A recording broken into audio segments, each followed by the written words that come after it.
नमस्कार दोस्तों, स्वागत है आपका अपने यूट्यूब चैनल सौर्य एकेडमी पे। तो फ्रेंड्स, आज हम लेकर आए हैं टेस्ट सीरीज़ का अगला पार्ट, जिसमें हम यूके ट्रिपल एससी के पैटर्न पर आधारित उत्तराखंड के क्वेश्चनों को यहाँ पर कवर करेंगे।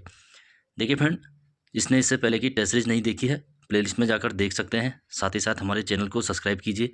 टेलीग्राम ग्रुप से जुड़ने के लिए लिंक हमने डिस्क्रिप्शन बॉक्स में दिया है, जहाँ से आप इसकी PDF डाउनलोड कर सकते हैं। तो चलिए फ्रेंड्स, शुरू करते हैं। आज का फर्स्ट क्वेश्चन है, शांति कुंज द्वारा उत्तराखंड में देव संस्कृति विश्वविद्यालय की स्थापना कहाँ पर की गई। देखिए फ्रेंड, इसमें सबसे पहले हम बात करेंगे शांति कुंज। इसका जो अन्य नाम है गायत्री तीर्थ के नाम से भी इसको जाना जाता है। और इसकी स्थापना की अगर बात करें तो 1971 यानी कि 1971 में आचार्य श्री राम शर्मा द्वारा इसकी स्थापना हरिद्वार के अंदर की गई है। तो इसी शांति कुंज ने हरिद्वार में ही सन 2002 में देव संस्कृति विश्वविद्यालय की स्थापना की है। तो हमारा सही उत्तर हो जाएगा ऑप्शन बी, हरिद्वार। और कब की है? तो सन 2002 में। अगला प्रश्न है, Himalayan action and research centre यानी कि हार्क, HAAR और C, तो हार्क की जो स्थापना है वो कब हुई? देखिए फ्रेंड, अगर इसकी स्थापना की बात करें तो सर्वप्रथम इसकी जो स्थापना होती है देहरादून के अंदर होती है। तो 1988 में इसकी स्थापना होती है। तो ये पॉइंट भी आपको याद रखना है। इसका मुख्यालय कहाँ है? तो देहरादून में स्थित है। इसी के साथ साथ एक संगठन और है, हैस्को, HESCO। तो इस हैस्को की स्थापना कौन करते हैं? तो अनिल प्रकाश जोशी करते हैं। तो 1979 में ये करते हैं। इसका मुख्यालय भी देहरादून में है। तो ये पॉइंट भी याद रखना है, हैस्को भी देहरादून में है और हार्क भी देहरादून में है। नेक्स्ट क्वेश्चन है, सुमेलित कीजिए तथा सही कूटों से सही उत्तर का चयन कीजिए। तो एक साइड मेले दिए गए हैं, दूसरी साइड उनका स्थान दिया गया है। तो कौन सा मेला कहाँ आयोजित होता है ये बताना है। सबसे पहला है बग्वाल मेला। देखिए फ्रेंड, अगर बग्वाल मेले की बात करें तो ये चंपावत के अंदर बराही देवी मंदिर में आयोजित होता है, जो कि रक्षाबंधन के अवसर पर लगता है। तो देवीधुराम में लगता है। तो एक का हो जाएगा 2। चैती मेला, जो कि बुकसाओं का सबसे बड़ा मेला है और बालासुंदरी मंदिर में काशीपुर में आयोजित होता है। गौलादेव उत्सव, भगवान शिव के रूप में इनको पूजा जाता है, जो कि दारमा घाटी पिथौरागढ़ में लगता है। अगला है मोस्ट मानो मेला।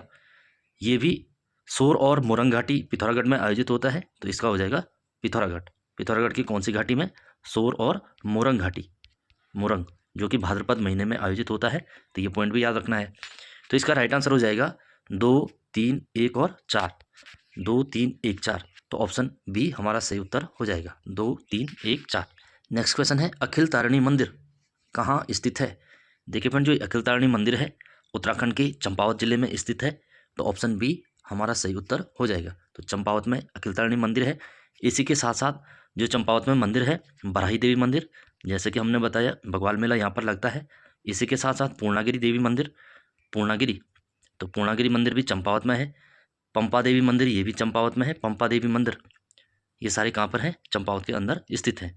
पिथौरागढ़ की बात करें तो पिथौरागढ़ में थलकेदार मंदिर है।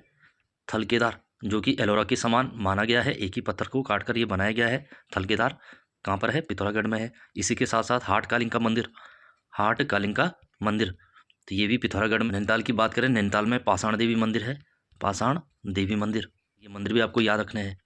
नेक्स्ट क्वेश्चन है, पारसियों के धर्म ग्रंथ जयंत-ए-अविस्ता में उत्तराखंड की किस नदी का उल्लेख है? देखिए फ्रेंड, सबसे पहले तो आपको यही याद रखना है, जयंत-ए-अविस्ता या फिर जयंत अविस्ता किस धर्म से संबंधित ग्रंथ है? तो पारसी धर्म से संबंधित ग्रंथ है। इसमें उत्तराखंड की किस नदी का उल्लेख मिलता है? तो इसमें उत्तराखंड की जो सरयू नदी है, कुमाऊं की जो पवित्र नदी है यानी कि सरयू, तो सरयू का इसमें उल्लेख मिलता है। अगर हम मंदाकिनी की बात करें तो मंदाकिनी को रामचरितमानस में क्या कहा गया है? सुरसरी, सुरसरी। तो रामचरितमानस जो कि तुलसीदास की रचना है, तो उसी में मंदाकिनी को सुरसरी कहा गया है। स्कंद पुराण में रामगंगा को क्या कहा गया है? तो राठवाहिनी कहा गया है। राठवाहिनी या फिर रथवाहिनी नदी किसका नाम है?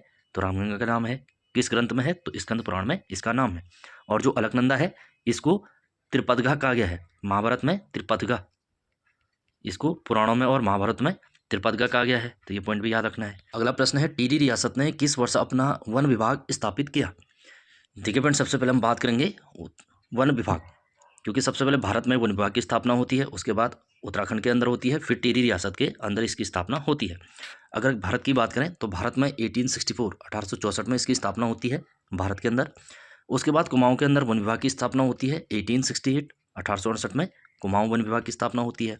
इसी के साथ साथ 1869 ये होती है गढ़वाल वन विभाग, तो गढ़वाल वन विभाग की स्थापना कब हुई? तो 1869। अब हम बात करेंगे टिहरी वन विभाग।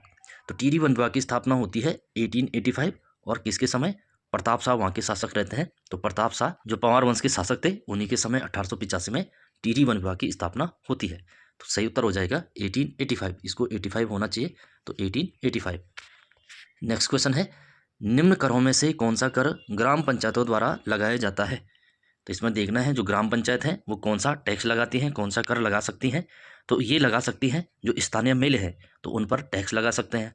जैसे कहीं पर मेले का आयोजन होता है तो उस पर ग्राम पंचायत टैक्स लगा सकती है, अपने अनुसार लगा सकती है। तो ऑप्शन सी हमारा यहाँ पर सही उत्तर हो जाएगा। अगला प्रश्न है, प्राकृतिक आपदाओं की दृष्टि से उत्तराखंड राज्य किस भूकंपीय जोन में आता है? फ्रेंड्स, सबसे पहले बात करेंगे भूकंपीय जोन। तो भारत को 4 भूकंपीय जोनों में बांटा गया है। तो 4 कौन कौन से हैं? एक तो है जोन सेकेंड। जोन फर्स्ट से स्टार्ट नहीं है, जोन फर्स्ट का अर्थ है भूकंप नहीं आता है।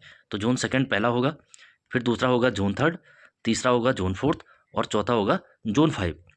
जोन 5 और जो हिमालयी क्षेत्र है उसमें सबसे ज़्यादा भूकंप देखने को मिलते हैं। तो उत्तराखंड हिमालयी राज्य है तो ये आता है जोन 4 एवं 5। तो ऑप्शन सी हमारा सही उत्तर हो जाएगा। नेक्स्ट क्वेश्चन है, रतवा फड़त्याल किस प्रकार की गाथा है? देखिए फ्रेंड, हमने एक सीरीज चलाई थी परीक्षा वाणी रिवीजन सीरीज, उसमें हमने पढ़ाया था जो पवाड़े हैं और जो जागर हैं इनके बारे में हमने पढ़ाया था। और जो पवाड़े होते हैं हमने बताया था ये ऐसे ऐतिहासिक लोगों के सम्मान में गाए जाते हैं जिन्होंने हमारे इतिहास में कुछ बड़ा काम किया है। तो ये रतवा फड़त्याल था, ये कुमाऊं के इतिहास में एक वीर योद्धा हुए हैं। तो इसलिए इनके सम्मान में जो गीत गाए जाते हैं तो वो होते हैं वीर गाथा, यानी कि उन पवाड़ों को कहते हैं वीर गाथा पवाड़े। तो ऑप्शन बी हमारा सही उत्तर हो जाएगा। इसी के साथ साथ जो वीर गाथाएं हैं वो भारती चंद के पवाड़े भी कुमाऊं इतिहास में फेमस हैं, कप्पू चौहान के पवाड़े फेमस हैं टिहरी गढ़वाल के इतिहास में, है ना। इन्हीं के साथ साथ जो माधो सिंह भंडारी है उनके जो सम्मान में गाने गाए जाते हैं वो भी पवाड़े हैं, तो वीर गाथाओं में आते हैं। तो ये सारे क्या है? पवाड़े। तो पवाड़े हमने बताया था उसमें पवाड़े क्या होता है और जागर क्या होता है ना। अगला प्रश्न है, बाबा मोहन उत्तराखंडी की समाधि कहाँ पर स्थित है? देखिए फ्रेंड, सबसे पहले हम बात करेंगे बाबा मोहन उत्तराखंडी कौन थे, ये इन्होंने क्या किया है। देखिए फ्रेंड, अगर हम इनकी बात करें तो इनके द्वारा सबसे पहले उत्तराखंड की राजधानी गैरसैंण बनाने के लिए आंदोलन किया गया था कि जो उत्तराखंड की राजधानी है वो गैरसैंण होनी चाहिए। इसके लिए इन्होंने आंदोलन किए, भूख हड़ताल की है ना, भूख हड़ताल। तो भूख हड़ताल के कारण इनकी जो मृत्यु है वो कब होती है? 8 अगस्त 2004 को। तो क्वेश्चन ये आएगा कि भूख हड़ताल के कारण बाबा मोहन उत्तराखंडी की मृत्यु कब हुई है? तो 8 अगस्त 2004 को इनकी मृत्यु हुई है। किस क्षेत्र से ये जुड़े थे या किस आंदोलन से ये जुड़े थे? तो उत्तराखंड की राजधानी गैरसैंण को बनाने के लिए इन्होंने आंदोलन किए थे। बाद में जब इनकी मृत्यु होती है तो इनकी जो समाधि बनाई जाती है गैरसैंण के नज़दीक दूधातोली में बनाई जाती है। तो ऑप्शन ए हमारा सही उत्तर हो जाएगा। अगला प्रश्न है, किसने चंद शासनकाल की तुलना पंचायती राज के तुल्य माना है? यानी कि हम कह सकते हैं कुमाऊं के अंदर जो पंचायती राज व्यवस्था है वो चंदों ने ही शुरू की है। तो किसने ऐसे माना है? देखिए फ्रेंड्स, हमने एक सीरीज चलाई है उत्तराखंड का इतिहास, जो अजय रावत जी की किताब है उत्तराखंड का समग्र राजनीतिक इतिहास, उसको हम यहाँ पर पढ़ा रहे हैं। उसकी कुछ क्लासें हमने कर दी है। तो उसमें हमने सबसे पहले बताया था कि जो सोमचंद है वो कुमाऊं आता है, कहाँ से वो आता है, कैसे करके वो चंदवंश की स्थापना करता है और बाद में कुमाऊं के अंदर वो पंचायती राज व्यवस्था के तहत सयाणा और बूढ़ों की वहाँ पर नियुक्ति करता है। सयाणा या फिर बूढ़ा, है ना, सयाणा और बूढ़ों की नियुक्ति करता है, जो ग्राम के प्रधान भी होते हैं और उनका कार्य टैक्स वसूलना भी होता है और जो पुलिस का भी काम करते हैं। ये सब हमने उसमें पढ़ाया था। जिन्होंने वो सीरीज नहीं देखी है प्लेलिस्ट में जाकर देख सकते हैं। देखिए फ्रेंड, जो अजय रावत जी वो कहते हैं कि बद्रीदत्त पांडे ने अपनी किताब कुमाऊं का इतिहास, इसमें क्या लिखा है कि चंदों के शासनकाल में सबसे पहले जो पंचायती राज व्यवस्था है वो किसने शुरू की है? तो सोमचंद ने की है। तो कौन मानते हैं?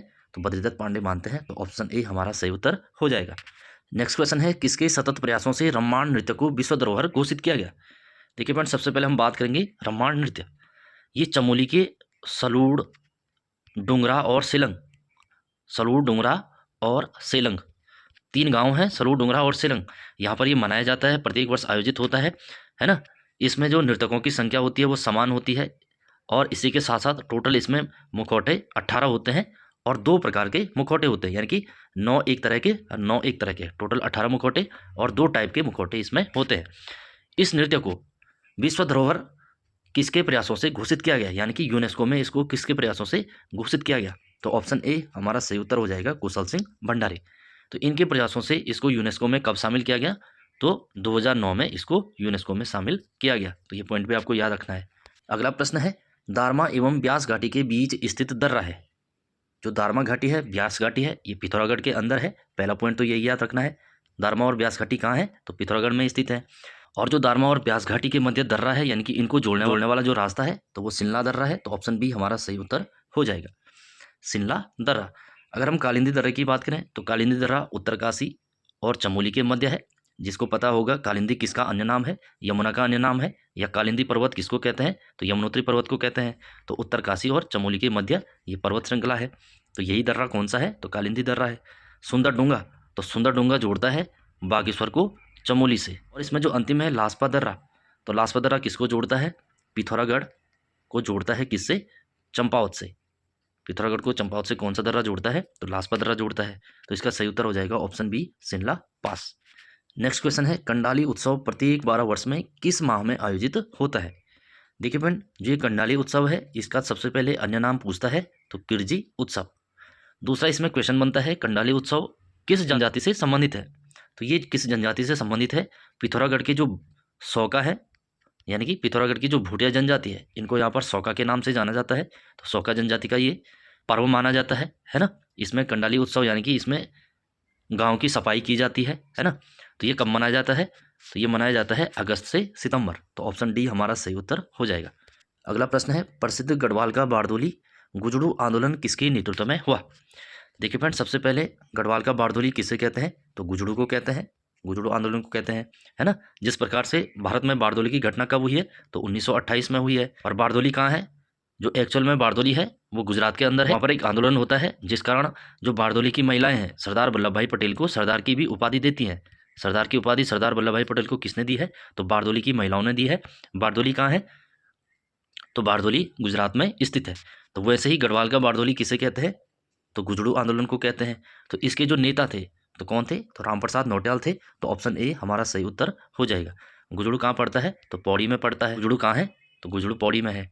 अगर हम बात करें कुमाऊं का बारदोली, तो कुमाऊं का बारदोली सल्ट क्षेत्र को कहते हैं। तो सल्ट की घटना कब होती है? 5 सितंबर 1942 को होती है। 5 सितंबर 1942 सल्ट की घटना सल्ट अल्मोड़ा में स्थित है, जिसको कुमाऊं का बारदोली महात्मा गांधी ने कहा था। अगला प्रश्न है, किस पत्र ने अल्मोड़ा अखबार के बंद होने पर व्यंग लिखा है? एक फायर के 3 शिकार, कुली मुर्गी और अल्मोड़ा अखबार। देखिए फ्रेंड, ये व्यंग किसके लिए लिखा गया है? तो 1918 में क्या होता है? अल्मोड़ा अखबार में कमिश्नर लोमस के खिलाफ क्या होता है? बद्रीदत्त पांडे उनके खिलाफ लिखते हैं, जिस कारण से अल्मोड़ा अखबार को बंद कर दिया जाता है। तो उसी दौरान जो कुली बेगार प्रथा थी उसको भी समाप्त करने के लिए आंदोलन किए जाते हैं, है ना। तो इसी चीज़ के लिए लिखा है, एक फायर में अंग्रेजों ने 3 शिकार किए, कुली मुर्गी और अल्मोड़ा अखबार, इनको बंद कर दिया गया। तो ये किस अखबार ने छापा था? तो ये छापा था पुरुषार्थ ने। तो ऑप्शन सी हमारा सही उत्तर हो जाएगा, पुरुषार्थ। अगर हम बात करें पुरुषार्थ समाचार पत्र, तो ये दुगड्डा से निकलता था। और किसने ये निकाला था? तो 1917 में गिरजादत्त नैथानी द्वारा ये निकाला गया था। गिरजादत्त नैथानी दुगड्डा से 1917 में। अगर हम बात करें विशाल कीर्ति, तो विशाल कीर्ति गढ़वाली भाषा का पहला समाचार पत्र था, जो 1913 से 17 के मध्य किसने निकाला था? तो सदानंद कुकरेती, जो कि लैंसडाउन से निकला था। तो गढ़वाली भाषा का पहला समाचार पत्र तो विशाल कीर्ति था, जो 1913 में सदानंद कुकरेती ने लैंसडाउन से निकाला था। अगर हम बात करें बाजार बंधु, तो बाजार बंधु अल्मोड़ा के खजांची मोहल्ले से निकला था। अल्मोड़ा के खजांची मोहल्ले से। इसके संपादक कहीं दिए नहीं गए हैं, तो इसमें सिर्फ यही क्वेश्चन आता है, बाजार बंधु कहाँ से प्रकाशित होता था? तो अल्मोड़ा के खजांची मोहल्ले से। और इसमें जो चौथा है तरुण कुमाऊं, तो तरुण कुमाऊं लैंसडाउन से 1922 में प्रकाशित किया था मुकुंदी लाल। अगला प्रश्न है, निम्न में से सुमेलित नहीं है। तो सुमेलित कौन सा नहीं है? एक साइड बुक दे रखी है, दूसरी साइड उनके राइटर है। पहला है क्रीड़ा पथ उत्तरांचल, तो ये किताब किसकी है? तो राजेश मोहन उप्रेती जी की है। तो पहला बिल्कुल सही है। दूसरा है कुमाऊं की चित्रकला, तो कुमाऊं की चित्रकला यशोधर मटपाल जी की है। तो ये भी सही है। तीसरा है हिमालय का इतिहास, तो डॉक्टर मदनचंद भट्ट की है। तो ये भी सही है, ये आगे पीछे हो गया है। और अगला है हिमालय के खस, तो हिमालय के खस आचार्य धर्मानंद जमलो की। तो ये गलत हो जाएगा। तो हिमालय के खस किसकी है? तो डी डी शर्मा जी की है हिमालय के खस। तो ऑप्शन डी हमारा सही उत्तर हो जाएगा। अगला प्रश्न है, निम्न उद्योगों व स्थान में से कौन सुमेलित नहीं है? तो देखना है, एक साइड उद्योग दिए गए हैं, दूसरी साइड उनका स्थान दिया गया है। तो ऊनी वस्त्र उद्योग, तो नैनीताल बिल्कुल सही है। कालीन उद्योग, इसके लिए पिथौरागढ़ मुनस्यारी बिल्कुल सही है। ताम्र उद्योग के लिए अल्मोड़ा, ये भी सही है। ताम्र नगरी किसे कहते हैं? अल्मोड़ा को कहते हैं। अगला है कत्था उद्योग, तो कत्था उद्योग देहरादून गलत हो जाएगा। तो कत्था उद्योग कहाँ है? हल्द्वानी में स्थित है, हल्द्वानी जो कि नैनीताल में है। तो ऑप्शन डी हमारा सही उत्तर हो जाएगा, कत्था उद्योग हल्द्वानी। और आज का लास्ट प्रश्न है, हेमवती नंदन बहुगुणा उत्तर प्रदेश के मुख्यमंत्री कब से कब तक रहे हैं? देखिए बेटा, अगर हम बात करें हेमवती नंदन बहुगुणा, इनके अगर जन्म की बात करें तो 1919 में इनका जन्म होता है, और मृत्यु की बात करें तो मृत्यु इनकी 1989 में इनकी मृत्यु होती है। इस बीच इनका जो जीवन है समाज सेवा में लगा रहता है ना, जिस कारण ये राजनीति में भी उतरते हैं और उत्तर प्रदेश के मुख्यमंत्री बनते हैं। तो उत्तर प्रदेश के मुख्यमंत्री ये कब से कब तक रहते हैं? तो ऑप्शन डी हमारा सही उत्तर हो जाएगा, 1973 से 75 के मध्य। देखिए फ्रेंड, 1979 में ये एक पार्टी का भी गठन करते हैं, लोक जनतांत्रिक पार्टी। लोक जनतांत्रिक पार्टी का गठन ये कब करते हैं? 1979 में। और 1989 में इनकी मृत्यु होती है। तो 1989 में ही जो गढ़वाल यूनिवर्सिटी है उसका नाम हेमवती नंदन बहुगुणा गढ़वाल यूनिवर्सिटी किया जाता है। तो ये पॉइंट भी याद रखना है। गढ़वाल यूनिवर्सिटी का नाम HNB के नाम पर कब रखा गया? तो 1989 में इनके नाम पर रखा गया। तो इसका सही उत्तर हो जाएगा ऑप्शन डी, 1973 से 75। तो फ्रेंड्स, इसको यहीं पर समाप्त करते हैं। ये थे आज के टेस्ट सीरीज के क्वेश्चन। इसको हम कंटिन्यू रखेंगे। जिन्होंने अभी तक सब्सक्राइब नहीं किया है वो कर लीजिए। साथ ही साथ हमारे टेलीग्राम ग्रुप से जुड़ने के लिए लिंक हमने डिस्क्रिप्शन बॉक्स में दिया है, वहाँ से आप विजिट करके इसकी PDF डाउनलोड कर सकते हैं। Thank you for watching. मिलते हैं अगली क्लास में।